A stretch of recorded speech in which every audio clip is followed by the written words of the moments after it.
It's get rid of the. psychological warfare. It is And it's psychological warfare. psychological warfare using words and statements that prey on our emotion of good people. And so we just go along with it because, oh my gosh, I want to be Yes. progressive, or I want to make progress, I don't or want to I want sound to, mean. if they're homeless, oh my gosh, let's give them a home.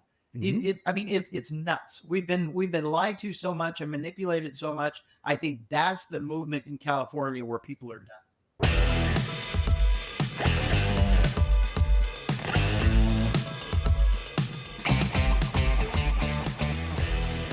Hello, America. Welcome to Your Leo Nation, where we believe in and support the rule of law. I am the happily retired Chief Mark Garrett, and joining us today, it's quite a pleasure to have the happily campaigning governor for California and current Riverside, California, Sheriff Chad Bianco. Sheriff, thank you so much for joining us today. Absolutely. It's a pleasure to be here, and I appreciate the opportunity to speak with you.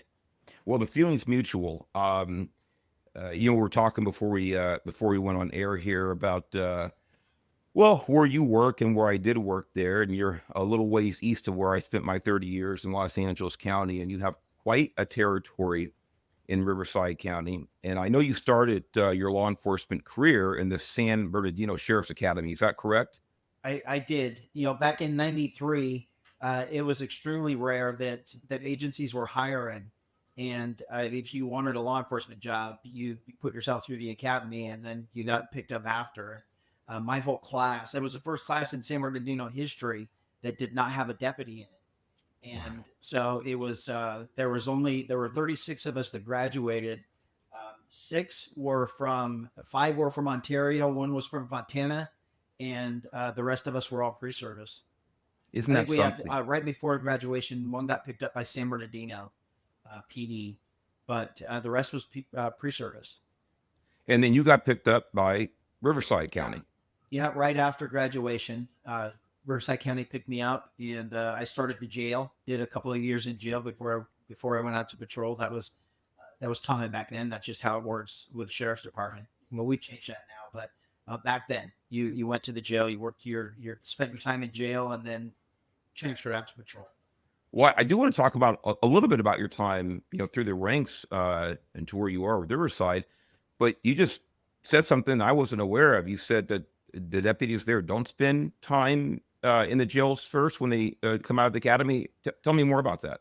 No longer. So once I became the sheriff, and we started working on it immediately. It probably took a year before we were able to make the transition.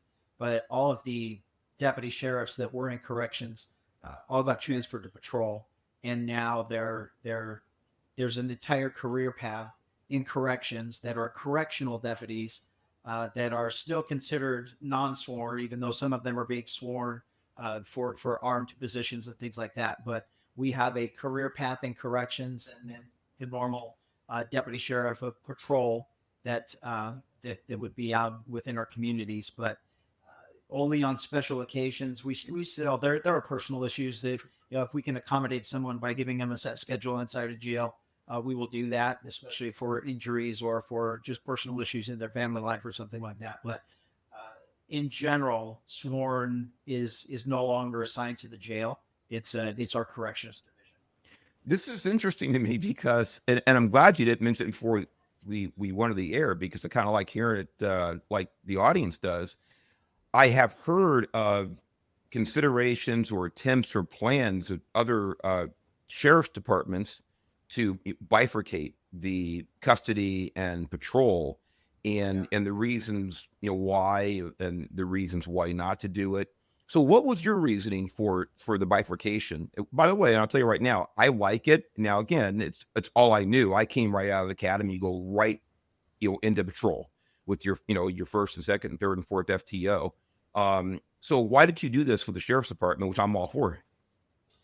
It was a money thing for me, and it was a combination of a money and a personnel issue, because when I started here in '93, I went to the jail, and I was a sworn deputy sheriff, knowing that I'm going out to patrol, and we had corrections assistants at the time, and then or corrections officers, they called them.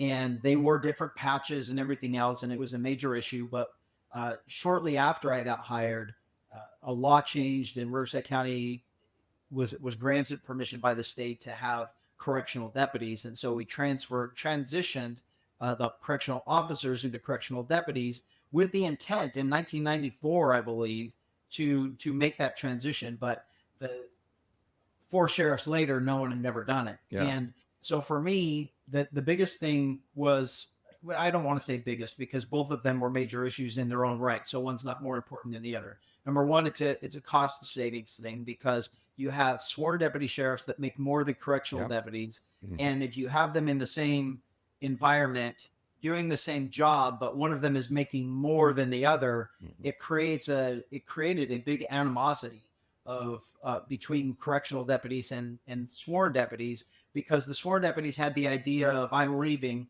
The correctional deputies idea is, this is my career, I'm not leaving, and I have more of a buy-in into the corrections environment, where you're just a temporary visitor and you're on your way.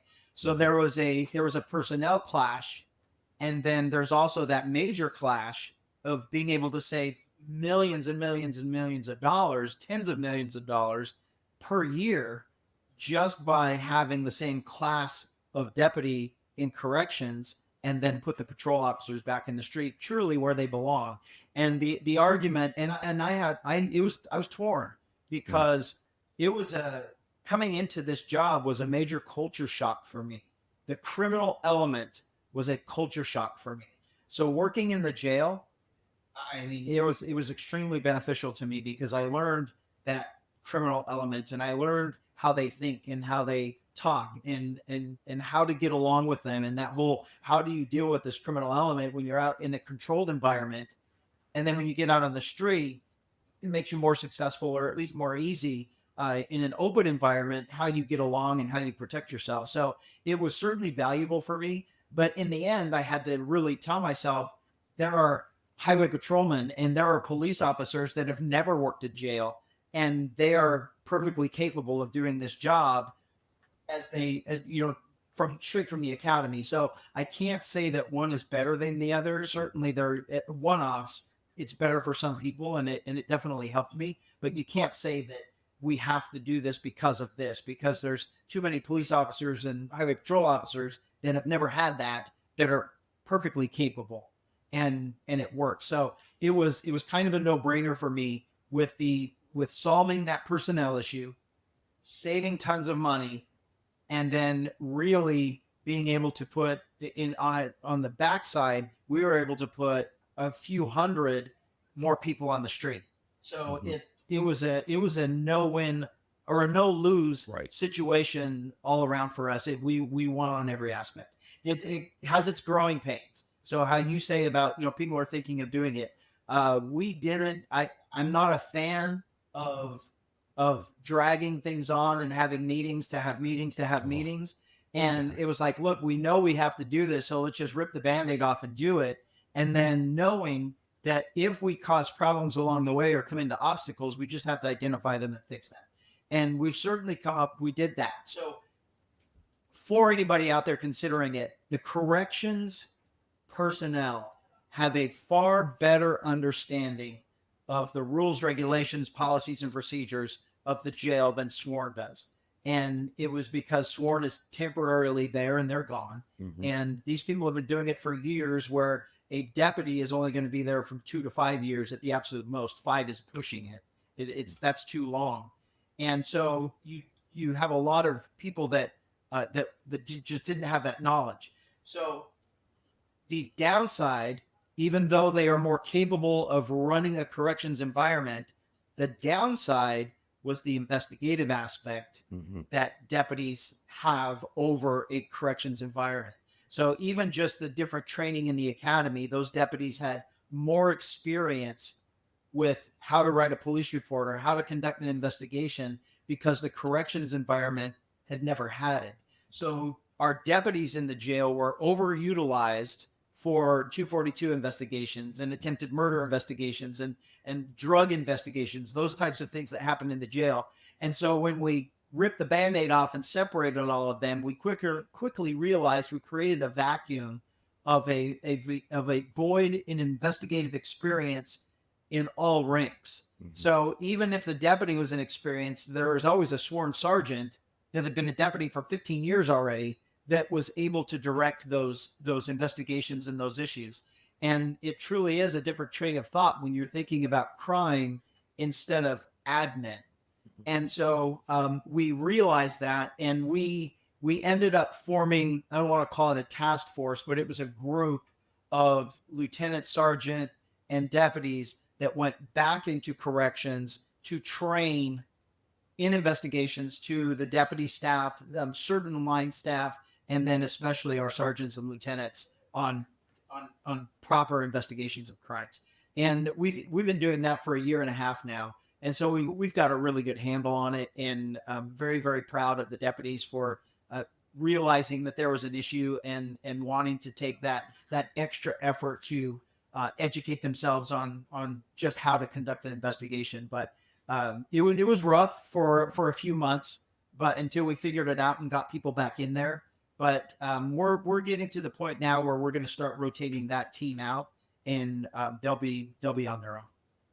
Well, you laid it out very well. I mean, it's a very comprehensive explanation as to why you, as a sheriff, head of your department, decided to go that route. And I think I'm a big fan of what you did. I understand that it may not work for every sheriff's department. It may not, because logistics, in other words, jail population, certain regulations, things like this, it may not be conducive to doing what you did. But when it can be done, I'm a big fan of it. You also raised a great point there about really probably the biggest pro of keeping the deputies, having them in the jails, that acclimation to the criminal element. And so when they get out in the field, they're more versed in that. And I understand, quite frankly, relating to, my time and the way that Highway Patrol or PDs do it, it probably is a much faster learning curve for the deputy in the jail because you're immersed in that criminal element. One way or another gets learned. It's just about, how deep and how quickly it gets learned is the question. But, Yeah. thanks for explaining that, because you're the first sheriff that I know of, probably not the only, but certainly one that I know of, first that I know of that's done that. And learning curve and ripping the Band-Aid off and not liking meetings. Oh boy, are you hitting home with me? I hear you. It's hard to change, but it takes leadership. And we're going to talk about that in regards to your campaign. We definitely need that in California, some real leadership and a real decision maker.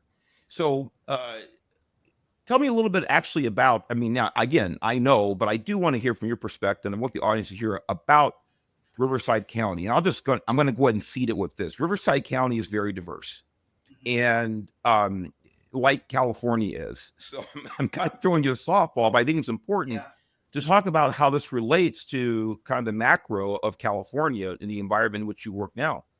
Yeah, it truly is a very good representation of California. I have everything that California has to offer to any environment. We have our rural areas that are sparsely populated.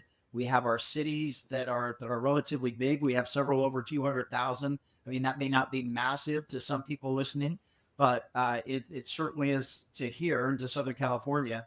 And we have a massive farming community that that a lot of people probably don't even realize that our desert area, which everyone just assumes is this dry, arid, 130-degree temperature, we have a massive agricultural industry that is really only second in the country to the Central Valley of California. So it's, but I still have those. And then our population is extremely diverse. We have, it's a microcosm of everything. We have, every city that you can imagine. We have bedroom communities. We have well-established older communities.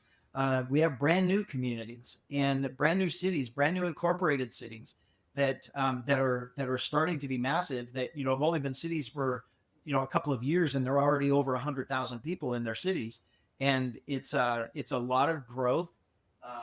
We experience obviously the same crime that everyone else has, but in my line of work, and especially what I'm doing, I have to be versed in all of that. I have to know what the farming community's issues are, and I have to know what the inner cities issues are, and the rural areas, and then the bedroom communities of the commuter populations and those types of things. So and then we're huge. I mean, we're 2.5 million people, 7,700 square miles. It takes me a long time to get across my county if I have to commute.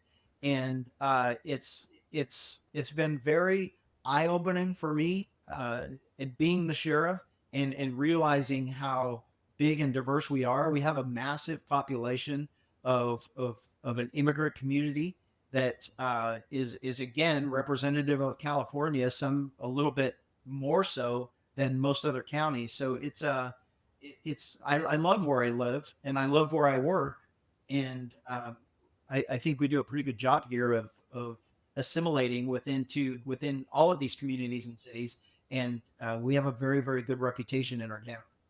Well, you do, and like so many thousands of people, I've watched you on social media, watched you live press conferences, and I'm very, very pleased about the job you've done there. And you were elected the first time in 2018, overwhelmingly reelected in 2022. But from 2018 to 2022, there was a lot of stuff going on, a lot of stuff going on. And again, I was kind of down the street from you under the same circumstances, very similar, if not the same circumstances. We're talking about, I mean, before you got elected, but they were really coming to fruition as far as their impact. Talking about, Prop 47, AB 109. We talk about all the props and all the assembly bills, but those are two big ones that just still drive me crazy. George Floyd riots, the COVID-19, all these things really early on in your tenure as a sheriff, you were dealing with this. And I really want people to try to appreciate how difficult it is to run a department when things are generally, on keel, let alone when things are you're dealing with things like this, all these external forces. Do you feel, Sheriff, that this is all that, it slowed your growth down as a leader, or did it, because you had to deal with all these things that no one could have foreseen or expected? Well, again, the props and the proposition, things like that were already there. Or did it kind of harden you? Did it sharpen the blade, so to speak, as far as leadership, decision making, and aspirations? Yeah. I have to say that it for, I don't know if this is the right term to use, but it actually it forced it. It was an environment where, for those of you that don't know, our department wasn't doing well. We were truly, as big as we are, we were on the brink of failure. Our morale was horrible. People were leaving. We were losing between 30 and 40 people every pay period. So every 2 weeks, we were losing between 30 and 40 people going to other agencies, and it was scary. It was a time when, oh my gosh, I mean, how does a sheriff's department fail and not be able to protect its communities, especially our contract cities that were paying for a certain amount of deputies that we didn't have? And so, it was a time where I had to go to all my deputies and say, look, I know we're going to have to force you to work overtime, and you got to work with me here while we take care of this, and while we bring more people on and we get you more help, but we can't fail. And I mean, we signed into this to help the public, and we're going to have to do extra while we're waiting on reinforcements. Yeah. And they really got behind me. They knew that we were leaving that era. I mean, we had that election. And it's like, okay, let's leave this behind, and now let's move forward in this positive direction. And I got to give it to them. They were amazing.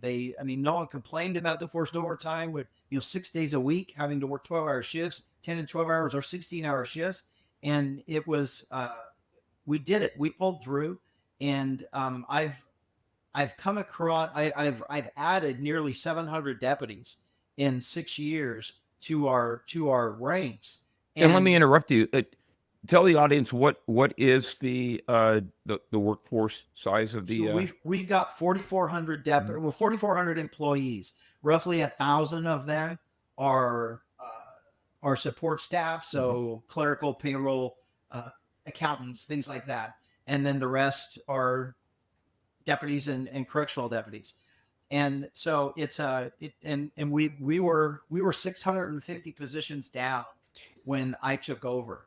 And when you think about it, our largest city in Riverside County is the city of Riverside. They've got 400,000 people in the city, and they've got 350 cops. And I mean, I'm 10 times larger than them, and I'm short 600. So I'm short almost two city police departments to operate in our county, and it was hard. There was a lot of I mean, I can look back and say it, and people have told me this, that it was the leadership that got everybody around me saying, we've got to make this work, and we're going to do this, and we know he's working for us, and we're going to eventually get out of it, but we have to do our part too. And they did, and we came through it. That first year was very, very hard, and then the beginning of 2020, now we're transported into a global pandemic and complete civil unrest. And it's like, oh my gosh, I can't even breathe. And now I'm going to have to do this. And so I think what all of that did in 2019, the amount of effort that I put into building the morale in the department, and then going into this where now I had to make some big major decisions that we all know now in hindsight, especially from an elected official, people weren't making those decisions, and I think I just made the right one or the right two, but it wasn't. No one knew whether that was political suicide or whatever the case may be, and luckily for me, I guess I've never cared about that, and I've always said, you know what, people know what they got when they elected me, and if in 4 years they decide that's not what it is, then they can unelect me.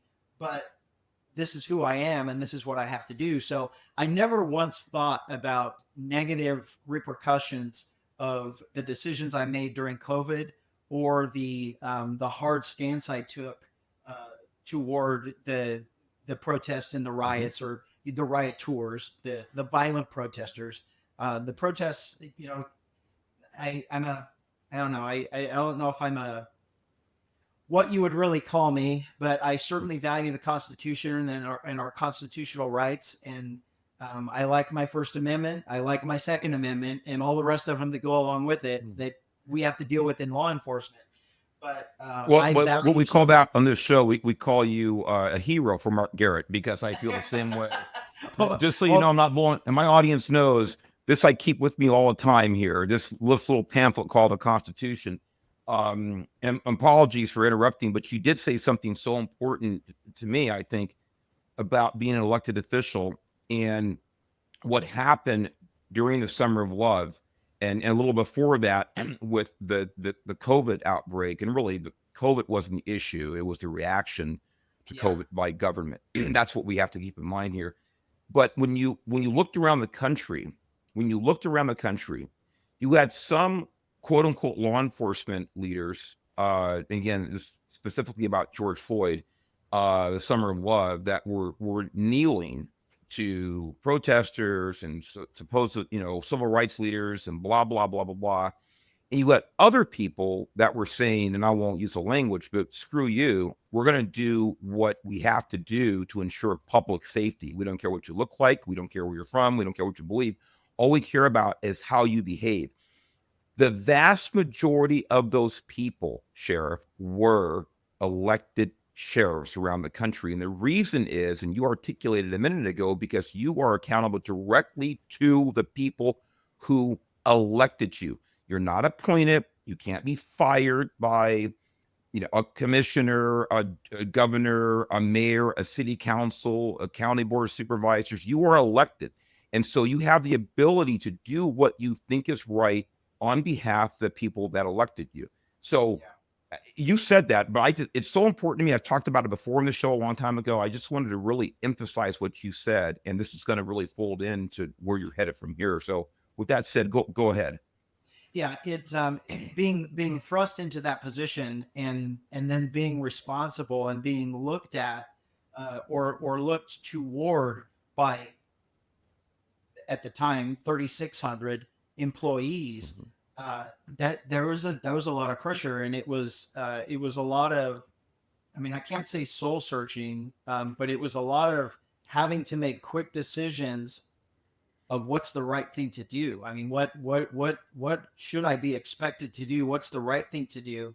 And I guess I have to be really, really honest. I never thought of consequence. I never thought of, I mean, it was, I've say this all the time now in the law enforcement world. I mean, especially as a deputy that's going out and handling calls for service. And I mean, it's the same way. I mean, you guys may not handle the same calls for service, but the amount of traffic stops that you do that we know nothing about what we're going into with those traffic stops, and it's figuring it out as you go, is usually, I mean, especially a 911 call, it's an emergency. So my job is to go handle that 911 call. I only have a couple of minutes to arrive, figure out what's going on, and then solve it so I can move on to the next emergency. And so over the years, you just build up that. I mean, it isn't even like a process anymore. There's not even a thought that goes into it. It's like, oh, a problem, fix it. And so really that's what I had, especially, it started with COVID, and then it moved into how you referred to the summer of love. But it was, I happened to be sitting here one day and going through the meetings of COVID and the government meetings and being told what was going to happen and all those things. We were all afraid. It's like, oh my God, 40% of the people are going to die. And then, we have to, that we need to do this whole 2 weeks to slow the curve. And it was like, man, that seems legitimate. But then a week into it, it's like, okay, nothing is happening. And then 2 weeks into it, okay, now I think you guys might have been a little either wrong or dishonest, and I'll let you decide what you want to call it. By the way, it doesn't have to be an either or. But anyway, sorry. That's true. And so as that went on, I just remember that that first viral video I did when I went to the Board of Supervisors meeting, I'm sitting in my office and I'm watching it online, and I'm listening to everything that's saying, and I could sense the direction that they were going. And I remember calling my wife, and I told her, and she was watching it too. She always watches it. And I said, are you watching this? And she said, yeah. And I said, I'm going to have to go over there and I'm going to have to say no. And she told me, she's like, you can't do that. And she's like, what's going to happen? Oh my gosh, don't do it. Don't do it. And I said, I got to go. And I hung up, and I ran across the street, and you have rules that you have to sign in to be a speaker and everything else. And that was an introduction to me that as the sheriff, those rules don't apply to me. If I want to go to a board meeting and speak, I could just go in there and speak. So I went in and begged to be a speaker, and they of course allowed me. And I got up there and said what I said. And it was really just standing up for the rights of the people in Riverside County. And there was no thought behind it. It was just, we're in a crisis right now, and I'm going to fix this crisis so we can move on. And that's really how I approached it. And then everything happened in the next several months that led into the protests that it forced me to, I don't want to say mature, because I think in my career, I had been more mature than most throughout my career. But I think there's a lot to be said about our profession and the people that are successful with the integrity that they have, and the work ethic that they have, and the ability to just do things for other people. I mean, we know that every single day we could sacrifice our life for somebody that we don't even know. And I think there's inherently something different about successful law enforcement officers that allow us to be put into emergency situations or pressure situations, and we already know how to make those decisions, and it doesn't stress us out. It doesn't, I mean, people all the time are like, oh my gosh, how are you stressed about this? I'm like, that's nothing to me. I mean, this is minor. This is a blip that's kind of more of a bother to me than a stressor. And I think that played well for me throughout that time, that I truly did think of what I would want somebody doing for me. I mean, I didn't want to be locked up in my house, or I didn't want to be forced to wear a mask or all of those things. And, I believed what some of the doctors were telling me, that it was exaggerated. And, we have to take both sides and then make an educated decision. And I think I was just able to navigate that very successfully just because of being able to keep a calm head in stressful situations. Well, I, I'm sure of that. Uh, in other words, trying to be objective or just being objective. And it's not easy. It's not easy for anybody when you have this type of enormous pressure from the media, from elected officials, CDC, you name it. You got to do this and 6 feet, blah, blah, whatever. But objectivity and stepping back from all the emotion to say, let's look at what's happening, not what I'm being told. Let's look at what is in front of us. It's not popular. And Yeah. but you talked about a lot of stuff there. It's great. One thing you said was really, and I'm paraphrasing, but ensuring the safety of the people in Riverside County. And uh, I know you've done a fantastic job as sheriff in that role. And now you actually want to up the ante here and uh, to the chief executive in California. And it's boy, what an undertaking this will be for you. I'm excited for you. And we're going to see obviously how things roll out over the next year and a half or so. And but I went to your website. It's a fantastic website. By the way, Anthony, can you link to that? It is really simple. It's bianco4governor.com. I want people to click on there, take a look for themselves. I went on there and it's very, very comprehensive. And I picked out a few things about under priorities that you put. And that's actually a part of the website called priorities. And I think, I tell people all the time, people talk about law enforcement doing this and doing that and blah, blah, blah, blah, blah. I said, look, there are two primary fundamental responsibilities of government, whether it's local, county, state, or federal. There should be two. And this came out of the fires recently. We're talking about this. I said it is public safety and to prevent property loss. Those are the two underlying things. Now, there are a lot of other things that law enforcement can do and should do. But if you can't do those things right, you shouldn't be in the law enforcement business. You should not be there. It is public safety. It's human lives you have to deal with first. And of course, government, I'm sorry, but government failed miserably in that primary role when it came to the fires in Eaton Canyon, Alpena, and in the Palisades, in my humble opinion. But I picked out just a few of the topics under priorities in your website here. And the first one, of course, and I think it's absolutely right, it's public safety. And when we talk about this, Sheriff, I want people to really to appreciate the fact that we're talking about this in the context of California. Right. We're talking about the things that you want to do, and if you get there to governor, I hope that you can do, and I know you'll do everything you can to actually make it reality. But we're talking about doing these things. So you talk about a salmon swimming upstream. This is what we're talking about in California. Now, recently we had Prop 36 that passed overwhelmingly, and that is a good sign. It's a good sign, but it's not enough by itself. It's going in the right direction. We can talk about Prop 36 if you want to, but so one of the things to talk about under public safety is how to ensure, or you're going to ensure that adequate staffing for law enforcement throughout California. I think I got it right.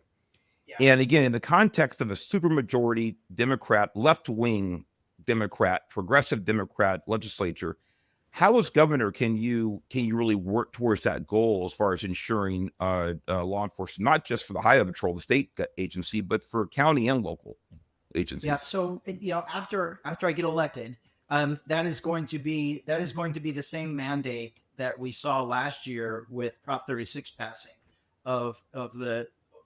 I mean, you mentioned it's nearly 75% of California wants a completely different direction of public safety than what our current government, what their agenda has. And so that's a big referendum to make a change. So after I win this election, electing a governor, which they say is impossible in California if you're not Democrat. So electing a Republican governor is going to be another referendum that people want something different. We're tired of the priorities and the agenda and the direction, and it has to be something different. So I definitely will go in with that mindset and make sure that they all know that. I think the difference in me and anybody else that's running, and I've listened to, the Democrats that are running, it's the same names and the same faces that put us here in this position to begin with. So it's either going to be the same or worse than what we have now. The Republicans that are running, I mean, I think they may all be good people. They're good. I mean, I like them. I've met all of them or most of them, and I like them. But I think the difference is the attitude that they have of what they're going to do as governor. And it's we have an extreme far left in California that's destroying it. And the people that are stepping up now, with the exception of myself, seem to be that talk crap about the extreme far left and the Democrats, and they're more extreme far right.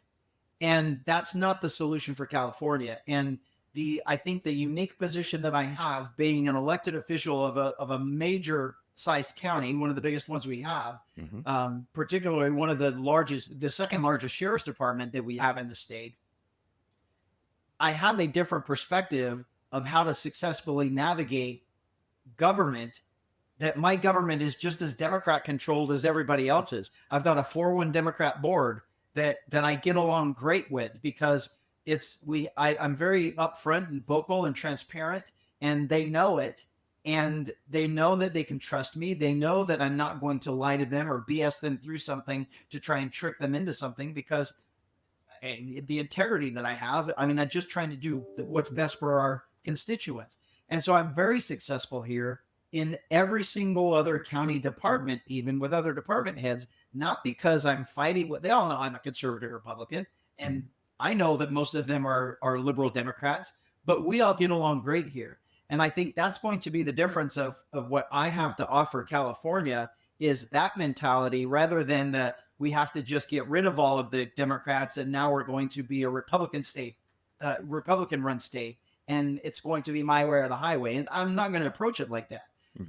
Obviously, I'm going to take common sense and sanity back to state government, which from our perspective, the public safety realm, really, if you look at the issues in California, maybe not quite 3/4, but definitely 60% of the issues that we have in California are all public safety. Yes. They're public safety related. And exactly what you said, the number one role of government is public safety. And then I expand a little bit on the number two.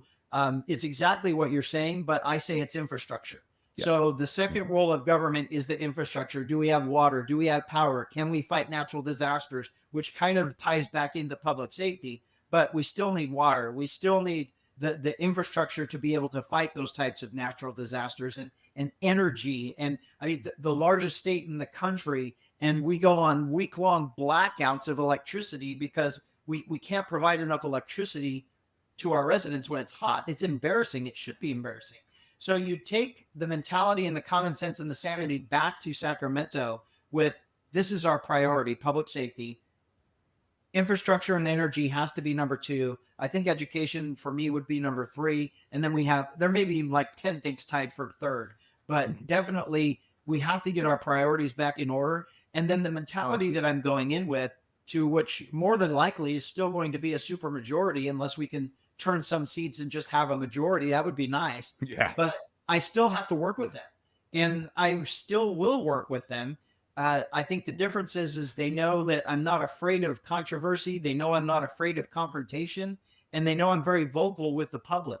And, if I have to take our issues that are typically held in the dark and behind closed doors in Sacramento, if I have to take them to the court of public opinion, I will do that in a heartbeat, because there's a mandate that's electing me of a change of direction, and we have to get those legislators on board to do that. And then ultimately, I control the budget. Yes, they have to approve it, but it's the governor's budget. It's not anybody else's budget. And so your budget reflects your priorities, and that's what my budget will reflect. And that goes into some other subsections under public safety. It's investing in retention and in strengthening repeat offender penalties. Certainly investing in recruitment and retention. That's obviously a fiscal matter. Yeah. And I wish you the best if you get there, to be able to really work with that budget, control that budget as much as the state constitution allows the governor to do so when it comes to that retention. That's a big deal. It's a retention. Retention is not just bodies. Retention means actually retaining knowledge and experience as well. Oh, for It's sure. not just the bodies, which is important. We have to have that. But you're losing intellectual, gold when people, leave to a different industry, they retire early, whatever it is. And this is very, very difficult. As you know, you talked about early to, having to rebuild an apartment when you've lost that kind of human infrastructure. But strengthening repeat offender penalties. We've, again, Prop 36 is kind of an umbrella, for this as well, under that. And it really kind of getting rid of, or at least, watering down some of the, Prop 47, maybe 109, things like this. Uh, you're right, Sheriff. In other words, if you were to be elected governor, that would be, listen, if you won by, 51-49% in California, that would be a mandate. That would be a mandate for any non-Democrat in California to win. And I think that would be a huge lever, obviously politically, public sentiment, if a Republican were to win. And I would hope that would help with the repeat offender. Look, it's one of the reasons I left. I took my family out of California. It's because of the reasons that you're articulating, that you're trying to reverse the problems there.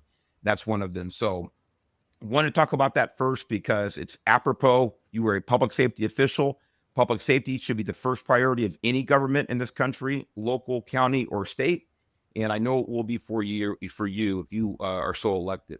The next one I want to talk about is education. I just Go want ahead. to add to that if I can. Please. Yeah. No, just to add to that if I can, the priority of public safety, this has to be a really change of agenda in Sacramento because we are completely pro criminal right now. And we actually have to get back to a state-led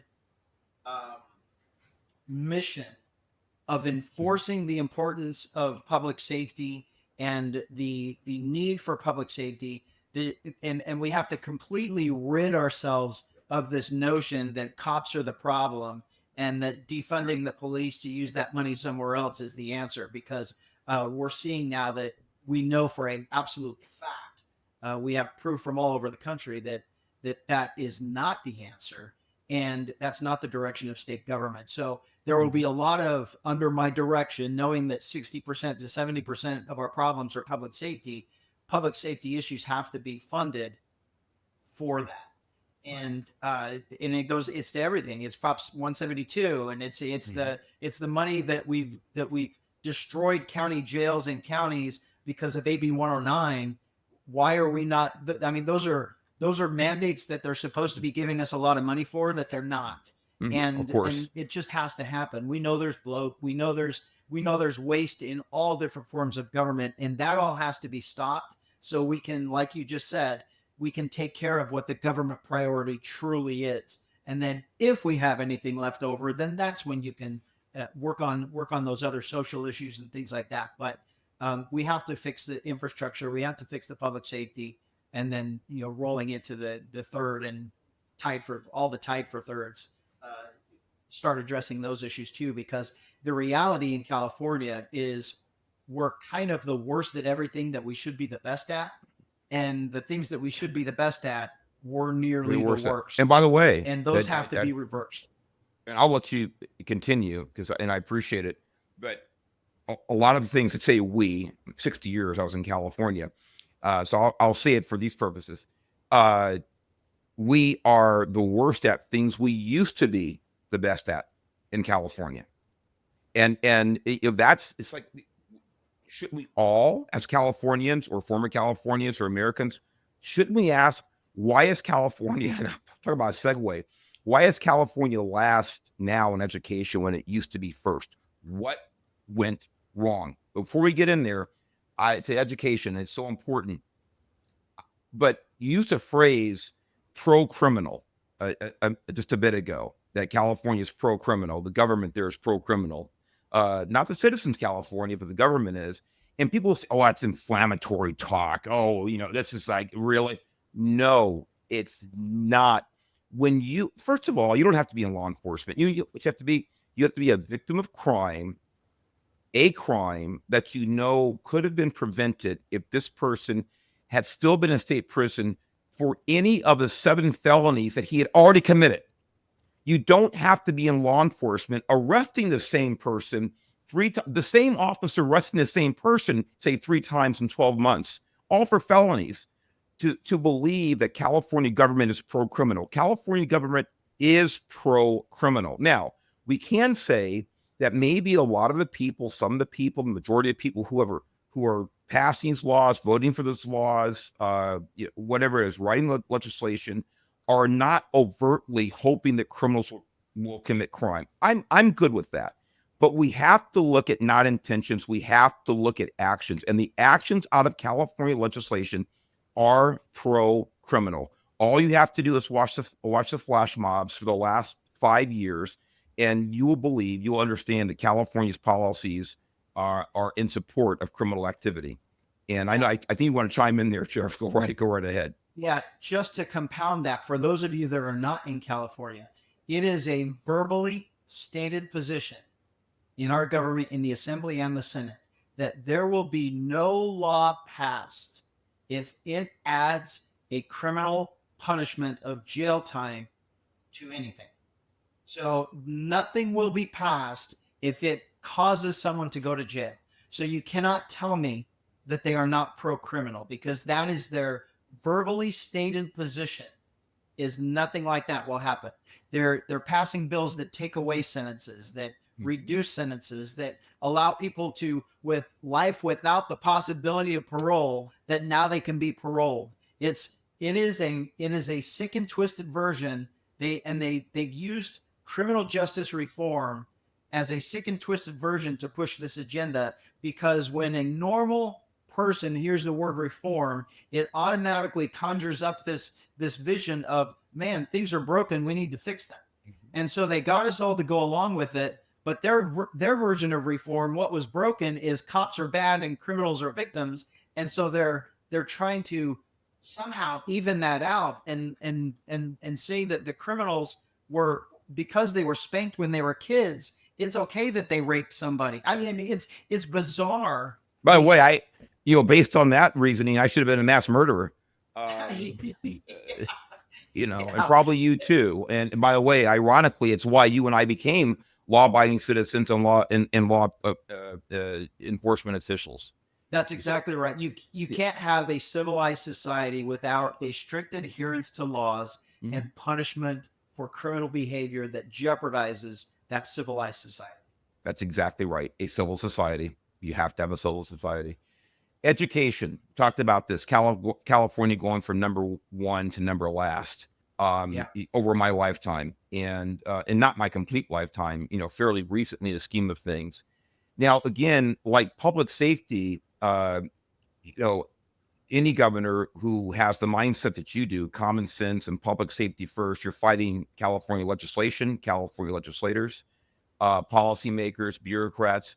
With education, you're fighting California teachers unions, and an enormous task. An enormous task for anybody who actually wants to make the word, yes, I'll use it, reform, and getting back to teaching children how to read, write, and do math. And so, your website, you talk about that. Basically, I'm paraphrasing, you're getting back to the 3 R's. You're very much pro charter school. In other words, competition, let parents move their kids around to where they need to be, where they think they should be. Hey, if I can get them out of this bad school district over here and put them over here someplace else, that should be my choice as a parent. These are all common sense. I do want you to talk about this on your website, repealing AB 1955 to restore parental rights, if you could touch on that a little bit. And anything else you want, but I want to make sure you get that point in there. Yeah, absolutely. So, I mean, this is another one of those common sense things, especially if you have kids. It is not somebody else's job to raise my kids. It's my job. I don't want them being influenced by outside influences. And I don't want them being told things that we don't believe, whether it's spiritually or ethically or morally. As a parent, I'm raising you to be the best version of a productive adult and the best version of what I believe that our family represents. And it cannot be up to the government. Our government has failed at everything, and I wish we could just be honest and say that government. I mean, there may be one or two things that we've been good at, that government has been good at, but not Well, hey, much. listen, when you figure those out, please email me that short list. I know. Yeah. I'm just trying to be. I'm trying to not, use too much generalities that turn people off. But now we're going to say that the government is going to raise kids better than a parent. That is asinine, and it is not. So now I'm taking a law enforcement perspective into it. You'll appreciate this. There is, as a parent, especially, but as a law enforcement officer, when we are dealing with, for me, the most horrific crime imaginable is crimes against children. And the process that goes in before the molestation or the abuse of these kids is the grooming phase. That the worst thing ever, and if you're a good parent, you've told your kids that you don't keep secrets. And so to tell, you don't keep a secret from mommy and daddy. There's no such thing as that. And we have to know everything about your life. And so for teachers to be mandated to keep secrets from parents is morally and ethically wrong.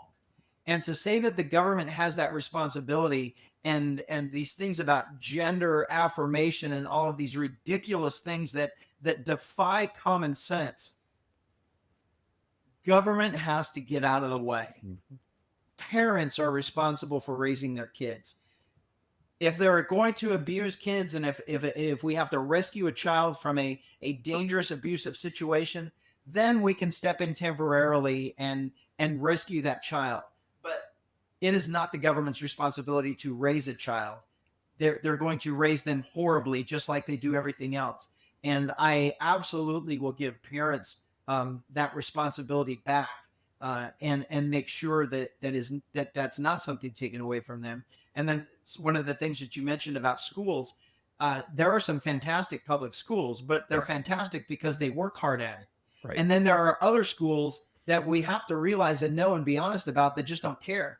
And so why are we propping up those schools and giving them massive, massive money, and the students are suffering?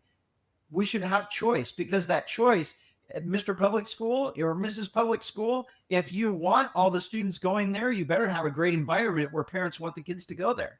Because if not, they're going to go over here to the charter school or the private school. Or what we're learning now in California, kids are getting better educations at homeschool. Of course. And the parents have to pay for that. So that's not going to continue either. If you're going to homeschool your kids, we have to pay for the education of the kids anyway. I believe that should be government's responsibility. So you're going to get part of that money too. It's not just going to be to the failing public schools that they're failing so bad they took away test scores, so we don't know how bad they're failing. It's the common sense and the sanity and the reason has been completely taken away. And I earlier you asked made a statement of one of the things of why is this happened, and I think we've gotten into a position where it's turned into power and greed. And truly, it all comes down to money. We know that California schools, we pay more per capita per student than anyone in the country. And the majority of the money goes above the principal level. I mean, that doesn't even make sense. Why are they making all of the money when teachers there's not enough teachers? They get paid miserably. They have to buy their own school products to give, to educate the kids. It's embarrassing. And those things, somebody has to go in with the courage to say no to these gross abuses of public funds and say we're not doing this anymore, and we're going to take our responsibility of educating our kids seriously, because we have absolutely, us adults have absolutely failed this generation. We have. As a generation, you're absolutely right, Sheriff. We have failed. I would say, I think you and I will be the exception, and millions and millions of Americans. But as a group, we have completely abandoned our responsibility again as this generation to raise our own children and give them to people who, look, I'm sorry, don't have the best interest. Again, in general. Now, where I live here in Walton County, Florida, I tell you right now, we could not be happier with a public school that our sons enrolled in. So just like you were saying, in other words, we're not attacking the public school system. We are talking about how public schools are operated right now. This is exactly right. So there are a lot of great public schools out there. And one down the street from where we're right now, we are happy. My son's getting ready to go into middle school. I hope that school is going to be as great as the elementary school he's been in the last couple of years here in Florida. Fantastic stuff. Speaking of funding, and we're going to roll right over to the last topic I really wanted to talk about. I really want to make sure that we got in, and you have the floor for sure. But if I'm not mistaken, I could be. I think that the California state constitution mandates that 50% of the state budget goes to public education. I could be wrong on that. And if you don't know, it's okay. But I may be, it's kind of blowing smoke, but this seems to ring a bell. I don't know that. Yeah. But whatever it is, it's an enormous amount of money. And one thing you said is absolutely correct about they spend more in California per pupil than I think any place else in the country, and have the most rotten production as far as productive, educated students. So we know something's wrong. I hope that you can, hope you have success fighting those unions, because the teachers unions, again, this is not a reflection of individual teachers. We have to say this all the time. No, I'm not attacking teachers. We're talking about the system that controls the education state. And I mean that because education itself is a state within a state. It's an entity within an entity, and it's there to self-promote, and it's there for its own survival. That is the case. And anybody who says, hey, Johnny, you can be Karen, and Karen, you can be Johnny, and don't tell mommy and daddy, that's a problem. So the final one here, and this talks about the budget. That's why I kind of threw in the budget about education in California, is one of my favorite. I put the word favorite in quotes. Is homelessness. This is on your website. Every topic I've talked about here is right from your campaign website. And look, the bull in the china shop here is the $24 billion that it's a fart in the wind. We don't know what happened to it over a 5-year period. $24 billion of California taxpayer money allocated to mitigate the homeless crisis in California is unaccounted for. They had hearings in the legislature from these NGOs, from these other charities, and everybody's like, I don't know where. No, do you know where? No, I don't know where. No, I don't know what happened to it. I don't know what happened to it. Person after person after person could not tell the lawmakers how the $24 billion is spent. It's like it's the absurdity is really indescribable. So here we have this problem, the homelessness problem. The more money is thrown at it, and of course, by the way, that $24 billion, it went someplace. It went into some pocket. It just didn't get burned in the fireplace. Somebody became very, very wealthy. And let me put this into perspective for you. Look at our budget and the size that's missing in the size of the budget. For people that have perspective. If you make $100,000 a year, that's like you not knowing from your bank account where $25,000 went. That is impossible. Yeah. I know when I'm missing $25, I'm calling my wife and saying, where are those $25? Sheriff, I had the same conversation with my wife. I said, Michelle, you know that if we pull up to whatever, the movie theater, and we're to pay cash, and I go, my wife, wait a minute, didn't I have $12 in here yesterday? I had 12. Where did I spend that 12? It's exactly right. Exactly. Yeah. Go ahead. Yeah, it is absolutely fraudulent, and especially coming from a common sense, problem solver perspective, and especially with a law enforcement background of where we're always skeptical of thieves and everything else. You have to realize that somebody is stealing that money, and they're using, we use the term steal, but they're using just funneling. They're funneling it one way or the other to either friends or acquaintances or friendly political NGOs that are going to get that money back to them somehow. And we have to start realizing these big elephants in the room.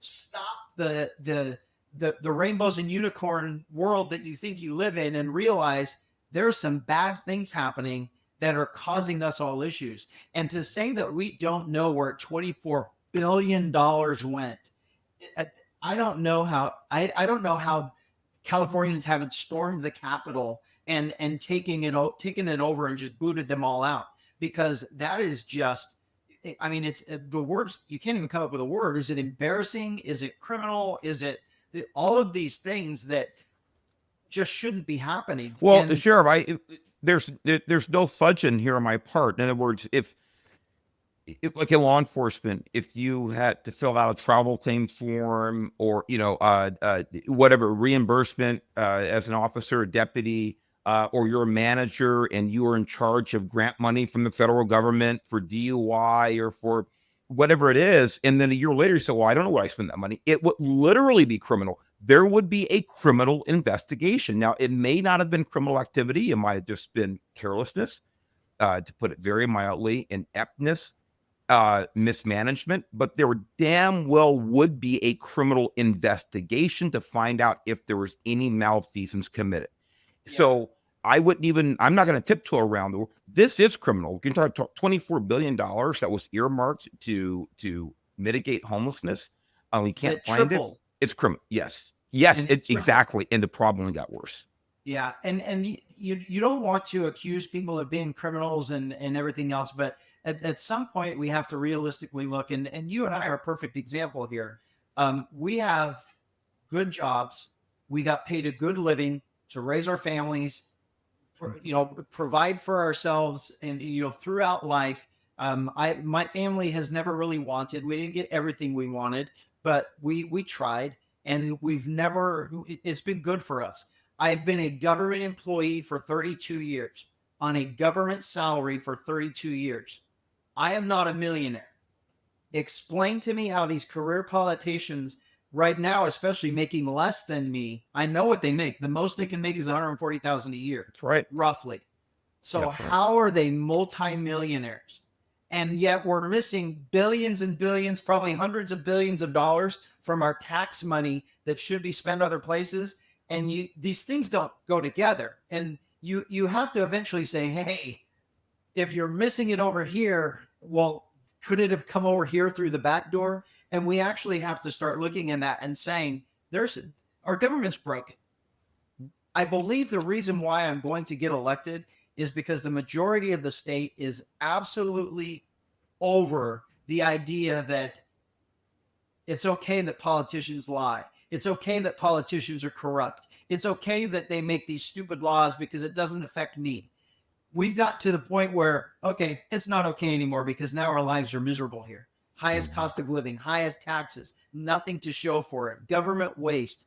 And people are just like, okay, we're done and we're going to do something different. And we need somebody that we can trust and look toward and put our faith in, that they're going to do the right thing for the people. And I think that a law enforcement leader is exactly what people are looking for. The people that hate cops are always going to hate cops, but the majority of the public knows, 90% of the public knows, that law enforcement is an honorable profession of honorable men and women that are ethical and moral and honest. And I think I'm going to be very appealing to the majority of this state that is just over all of the corruption. Well, listen, I'm absolutely wishing you the best. I know there are going to be there are a lot of candidates out there, and things are going to whittle down, and we're going to get the best people distilled out to fight it out, in the final political battles. And I fully expect that you'll be one of those near the end. Um, to finish up here with the homelessness, and then I'll really turn the floor over to you to, you know, fill in any gaps that you wanted to. But one of the things in your platform, it addresses, addiction and mental health care, and the highway patrol being, state police and dealing with so many state facilities, and of course these encampments on freeways, and all of the task forces that we had with local agencies, and all the special units we had internally with what and still do. I say did, they still do. But one of the, obviously the big topics were addiction and mental health care. We've heard that a lot. And that's on your website as well. What would be different? In other words, we know, you and I know, anybody in law enforcement, and most people understand, it's likely the vast majority of people that are living on the streets and engaging in untold ugly behavior, most of them are either addicts and or suffering from emotional, psychological problems, the vast majority. It is not the guy who was a stockbroker last week and he lost everything and now he has no shoes. It's such a myth. It's such a lie. Not all. There are some people falling on hard times. They find themselves in a situation. There's this percentage of that. What we're trying to do is to address the majority here. Yeah. So how would you take a different approach or enhance, or is it more of an incarceration problem with some of these people who are addicts and refuse to engage in programs that can help them, get out of this situation? I mean, what's your take on this? Because I've heard it for years, and I'm looking for an answer that might, shed some light on the problem. Yeah, absolutely. So just to clarify one thing about the people that are there on accident and they're there because they're down on their luck or bad things, that when we come across those people, they actually want help. That's right. And we can actually immediately get them into government county services or Mhm. city services to get them the help that they need to get back on their feet. What we are talking about is the 90% of them or more that are out there that we see every day on the street corners and in the parks and everything else, that they don't want help. They refuse help, and they're not going to accept help because they're so whacked out, whether drugs and alcohol or even when they're sober, they've so messed up their mind that the mental health issues happen. This is not. So for me as the governor, I will never call them homeless again because I don't believe they're homeless. I believe they all have homes. They were kicked out of them for one Excellent. reason or the other. I'm going to say it 3 times. Excellent, excellent, excellent. Please continue. Yes. So we will stop calling it homeless, and we will address the elephant in the room that was the drug addiction. So then the horrible thing is that if you go back to 2014 and you go back to the state of California, at the same time they made with Prop 47 that they made basically drugs legal in California because with AB 109 in 2012, every county jail was now full and we can't take misdemeanors anymore. So the state forced all of these prison inmates into county jails. We are all full. We can't accept any more inmates. So misdemeanors don't come to jail. So they make all drug crimes misdemeanors. So that means no one ever goes to jail anymore for misdemeanors. And so we cannot tell them you're either going to go to jail or you're going to go to rehab. That was something we could have done before Prop 47 in 2014. And it worked. We got people into rehab. We didn't send them to, that was another lie about someone using drugs and going to state prison. That is an absolute lie. Absolute. That never happened. They may have done a couple of days in jail, or if they didn't want to go to jail, sign up for this drug rehab and complete the program. And that's how it worked back then. Sometimes it worked. Other times it may take 2 or 3 times before they really said, okay, I'm done. And I'm not going to use drugs anymore. And I'm going to be sober, but that's okay. But we've gotten to a point now where that has to come back again. And if we aren't going to, Prop 36 kind of does it, but it doesn't do it enough. And the reality is, and this is a harsh statement to say, but along the lines is this what has to happen. We have enabled a homeless population. Oh, and then what I forgot to say about the drugs, California has made all drugs misdemeanors, a lot of drugs legal now that were felonies before, and they're still trying to make hallucinogens legal. I mean, luckily we're fighting that off. But at the same time, back in the from 2010 to 2014, we had an attorney general in Kamala Harris that completely disbanded BNE, which was fighting all of the narcotics. Mm-hmm. And people saying that it's a losing battle in fighting the war on drugs. Well, really? Because we just showed that we actually were winning. We were maintaining. And as soon as we stopped, look at what happened. The homeless population, the drug addiction population, the fentanyl epidemic that is killing everyone. It's out of control. So we actually have to admit it, and we have to start attacking it. And as far as the homeless goes, maybe even it's only a misdemeanor, but we have to have the option of saying, hey, we'll stop arresting you if you just go to rehab. Yeah. Just go to rehab and get clean and sober, and we'll stop arresting you every single day for camping in the park or urinating on the sidewalk or whatever it is that you're doing that is criminal behavior. Homeless is not criminal, but we all know that they're all engaged in criminal activity all the time. And they're either going to go to rehab or they're going to go to jail.